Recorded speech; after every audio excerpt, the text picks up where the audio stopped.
Bible ధ్యానంలో ఇప్పుడు దానియేలు గ్రంథము 8వ అధ్యాయము చదువుకుందాము. రాజగు బెల్షస్సరు ప్రభుత్వపు 3వ సంవత్సరమందు దానియేలును నాకు మొదట కలిగిన దర్శనము కాక మరి ఒక దర్శనము కలిగెను. నేను దర్శనము చూచుచున్నప్పుడు నేను ఎలామను ప్రదేశ సంబంధమగు షూషాను పట్టణపు నగరులో ఉండగా దర్శనము నాకు కలిగెను.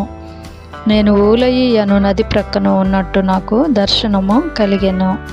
నేను కన్నులెత్తి చూడగా ఒక పొట్టేలు ఆ నది ప్రక్కను నిలిచియుండెను.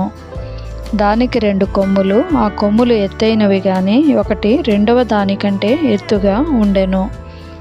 ఎత్తుగలది దానికి తరువాత మొలిచినది. ఆ పొట్టేలు కొమ్ముతో పశ్చిమముగాను ఉత్తరముగాను దక్షిణముగాను పొడుచుచుండుట చూచితిని. ఇట్లు జరుగగా దానిని ఎదిరించుటకైనను అది పట్టకుండా తప్పించుకొనుటకైనను ఏ జంతువునకును శక్తి లేకపోయెను. అది తనకిష్టమైనట్టుగా జరిగించుచు బలము చూపుచు వచ్చెను. నేను ఈ సంగతి ఆలోచించుచుండగా ఒక మేకపోతు పడమట నుండి వచ్చి కాళ్ళు నేల మోపకుండా భూమి అందంతటా పరుగులెత్తెను. దాని 2 కన్నుల మధ్యనొక ప్రసిద్ధమైన కొమ్ముండెను. ఈ మేకపోతు నేను నది ప్రక్కన నిలుచుట చూచిన 2 కొమ్ములు గల పొట్టేలు సమీపమునకు వచ్చి భయంకరమైన కోపముతోనూ బలముతోనూ దాని మీదికి ఢీకొని వచ్చెను. నేను చూడగా ఆ మేకపోతు పొట్టేలును కలుసుకొని మిక్కిలి రౌద్రము గలదై దాని మీదికి వచ్చి ఆ పొట్టేలును గెలిచి దాని 2 కొమ్ములను పగులగొట్టెను. ఆ పొట్టేలు దానిని ఎదిరింపలేకపోయినందున ఆ మేకపోతు దానిని నేలను పడవేసి త్రొక్కుచుండెను. దాని బలమును అణచి ఆ పొట్టేలును తప్పించుట ఎవరి చేతనో కాకపోయెను.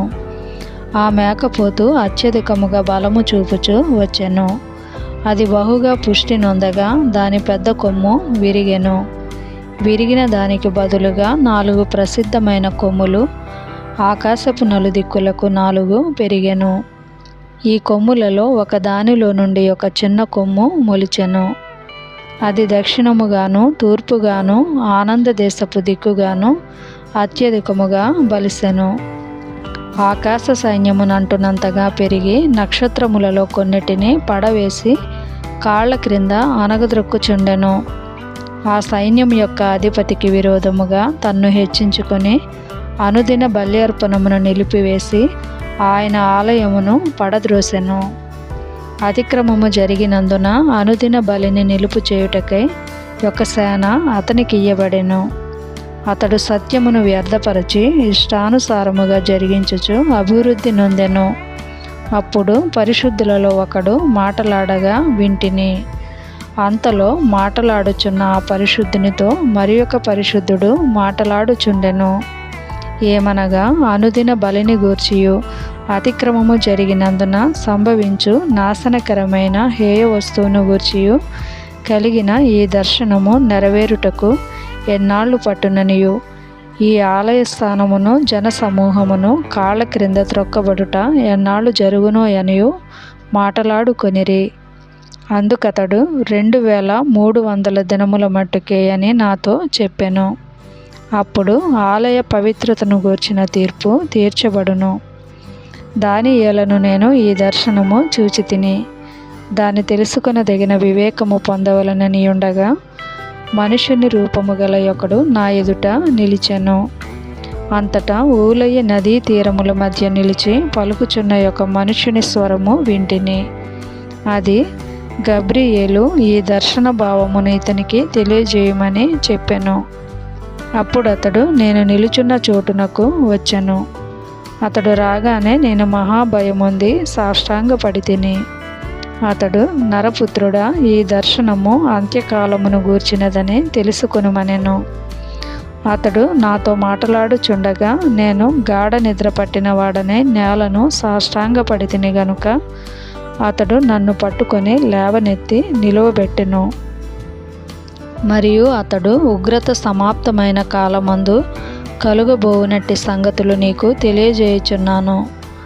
ఏలయనగా అది నిర్ణయించిన అంత్యకాలమును గూర్చినది. నీవు చూచిన 2 కొమ్ములు గల పొట్టేలున్నదే అది మాదీయుల యొక్కయు పారసీకుల యొక్కయు రాజులను సూచించుచున్నది. బొచ్చుగల ఆ మేకపోతు గ్రీకుల రాజు. దాని 2 కన్నుల మధ్యనున్న ఆ పెద్ద కొమ్ము వారి మొదటి రాజును సూచించుచున్నది. అది పెరిగిన పిమ్మట దానికి బదులుగా 4 కొమ్ములు పుట్టినవి గదా. 4 రాజులు ఆ జనములో నుండి పుట్టుదురు గాని వారు అతనికున్న బలము గలవారుగా ఉండరు. వారి ప్రభుత్వము యొక్క అంతములో వారి అతిక్రమములు సంపూర్తి అగుచుండగా క్రూర ముఖము గలవాడును యుక్తి గలవాడునై ఉండి ఉపాయము తెలుసుకొని ఒక రాజు పుట్టును. అతడు గెలుచును గాని తన స్వబలము వలన గెలువడు. ఆశ్చర్యముగా శత్రువులను నాశనము చేయుటయందు అభివృద్ధి పొందుచు ఇష్టమైనట్టుగా జరిగించుచు బలవంతులను అనగా పరిశుద్ధ జనమును నశింపచేయును. మరియు అతడు ఉపాయము కలిగిన వాడై మోసము చేసి తనకు లాభము తెచ్చుకొనును. అతడు అతిశయపడి తన్ను తాను హెచ్చించుకొనును. క్షేమముగా నున్న కాలమందు అనేకులను సంహరించును. అతడు రాజాదిరాజుతో యుద్ధము చేయును గాని కడపట అతని బలము దైవాధీనము వలన కొట్టివేయబడును.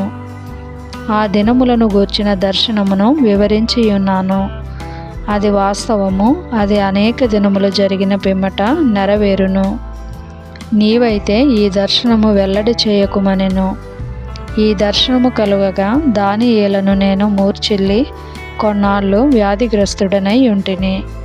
పిమ్మట నేను కుదురై రాజు కొరకు చేయవలసిన పని చేయుచు వచ్చి తిని ఈ దర్శనమును గూర్చి విస్మయము గలవాడనైతిని గాని దాని సంగతి తెలుపగలవాడెవడును లేకపోయెను.